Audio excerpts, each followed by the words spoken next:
Mr. Beast, Mr. Bean yok ha. Bunu tapacağıq. Karakterin Türkiyədəndir.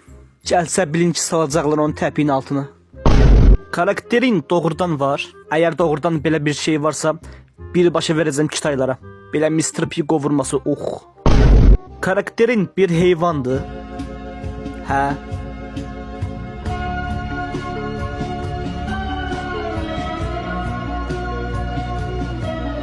Karakterin bir çizgi filmindəndir. Hə, əvvəllər bu pinguinlərin 5-ci adamı idi. Sonra pinguinlər bunu buradakı zebraya meyilli olduğunu öğrenen kimi gruptan attılar. Karakterin dəniz ilə əlaqəsi var. Hə, onun əvvəllər Dəniz adlı sevgilisi var idi. Sonradan ayrıldılar.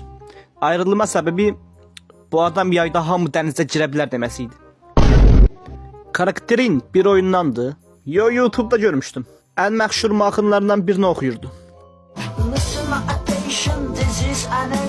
Karakterin qarğaları ilə bağlantısı var. Hə, Krov'la Domino oynuyordu.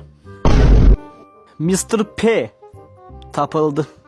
Mr. Beast, Mr. Bean yok ha. Bunu tapacağıq.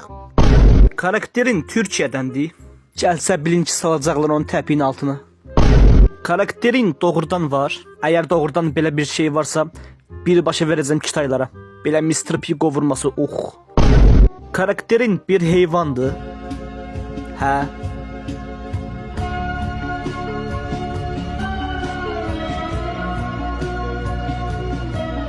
Karakterin bir çizgi filmindəndir. Hə, əvvəllər bu pinguinlərin 5-ci adamı idi. Sonra pinguinlər bunu buradakı zebraya meyilli olduğunu öğrenen kimi gruptan attılar. Karakterin Dəniz ilə əlaqəsi var. Hə, onun əvvəllər Dəniz adlı sevgilisi var idi. Sonradan ayrıldılar.